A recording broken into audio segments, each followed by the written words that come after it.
తాకట్లో ఉన్న మీ బంగారాన్ని విడిపించి ఆ రోజు ఆన్లైన్ రేటుకి కొంటాం. Sharma gold company. ఏదైతే ఆంధ్రప్రదేశ్ రాష్ట్రానికి సంబంధించి జరుగుతుందో ఒక ఇంటర్నేషనల్ స్థాయికి అయితే కనుక ఈ మ్యాచ్ వెళ్ళే పరిస్థితి కనిపిస్తుంది. ఎందుకంటే ఆ లెవెల్లో అయితే కనుక అరేంజ్మెంట్స్ ఉన్నాయి. సో ఏం చెప్తారు సార్?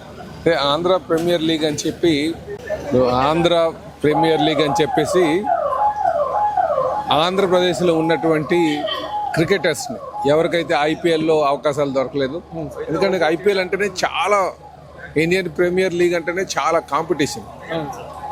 సో ఎంతోమంది టాలెంటెడ్ ప్లేయర్స్ ఉన్నప్పటికీ కూడా సకాలంలోనే వాళ్ళు ఆ స్కోర్లు కొట్టకపోవడం కానీ ఆ టైంకి అప్పుడు కరెక్ట్గా వాళ్ళ టాలెంట్ని ఎక్స్పోజ్ కాకపోవడం కానీ అనే కారణాలతో కొంతమంది మిస్ అయిపోతుంటారు.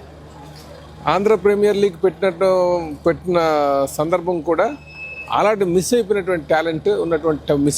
టాలెంట్ ఉన్నటువంటి ప్లేయర్స్కి అవకాశాలు కల్పించాలనే ఉద్దేశంతో పెట్టింది ఇది.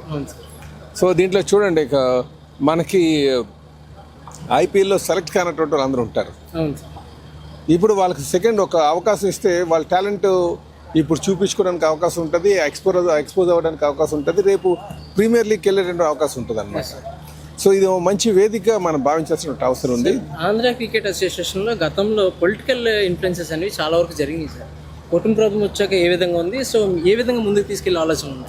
లాస్ట్ 5 years ఏదైతే వైసీపీ ప్రభుత్వం అధికారంలో ఉన్నప్పుడు వారు ప్రతిదీ పొలిటిసైజ్ చేశారు. టాలెంట్ ఐడెంటిఫికేషన్ ఏం లేదు. పోనీ అట్లీస్ట్ ఏమైనా ఇలా మ్యాచ్లు ఏమైనా కండక్ట్ చేశారంటే, ఇలా టోర్నమెంట్లు కండక్ట్ చేశారంటే కూడా లేదు. వాళ్ళు కండక్ట్ చేసినటువంటి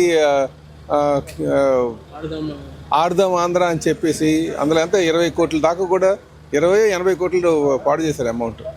అది కూడా పొలిటికల్ మైలేజ్ కోసం చేశారు. అన్నీ పొలిటికల్ మైలేజ్ కోసం చేయకూడదు. మనకి ఎప్పుడు కూడా క్రీడాకారులను ప్రోత్సహించాలంటే పొలిటికల్ ఇంటర్ఫరెన్స్ ఉండకూడదు. మీరు అడగొచ్చు, ఈరోజు మీరు ఎందుకు వచ్చారండి? యాక్చువల్గా ఈ ప్రీమియర్ లీగ్స్కి సినీ యాక్టర్స్కి ఎంత ఎక్స్పోజర్ ఉంటుందో పొలిటికల్ లీడర్స్ కూడా ఆల్మోస్ట్ ఆ లెవెల్ ఆఫ్ ఎక్స్పోజర్ ఉంటుంది. దీన్ని ప్రమోట్ చేయాలనే ఉద్దేశంతో మేము వచ్చాం. మా ఇంటర్ఫరెన్స్ ఏమి ఉండదు, జస్ట్ ప్రమోట్ దిస్ స్పోర్ట్ అనమాట. ఆంధ్ర ప్రీమియర్ లీగ్ని అందరికీ తెలిసేటట్టుగా చేయాలి. జనరల్గా పొలిటికల్ లీడర్స్ వచ్చారంటే ఓహో ఇక్కడ ఏదో జరుగుతుందని ఒక ఎక్స్పోజర్ వస్తుంది అనమాట. సో ఈ గేమ్ని ఎక్స్పోజ్ చేయడానికి ఇంకా ఎక్కువ టీమ్స్ రావడానికి కూడా మీరే చేయగలరు వచ్చారంటే. సో మా ఉద్దేశం ఏంటంటే ఏపీఎల్ని దాన్ని ప్రమోట్ చేద్దామన్న ఉద్దేశంతో మమ్మల్ని పిలిచారు. సో భవిష్యత్తులో నాకు అనుకోదు ఇది మంచి సెకండరీ లెవెల్ ప్లేయర్స్కి, అంటే వాళ్ళ టాలెంట్ ఉండొచ్చు కానీ అవకాశం లేనటువంటి సందర్భంలో ఇది ఒక వేదిక అవుతుందని చెప్పేసి తెలియజేస్తున్నాను. చాలా ఆనందంగా అనిపిస్తుంది ఇందులో భాగస్వామ్యం కావడం కూడా. Thank you sir. Thank you so much. నమస్కారం.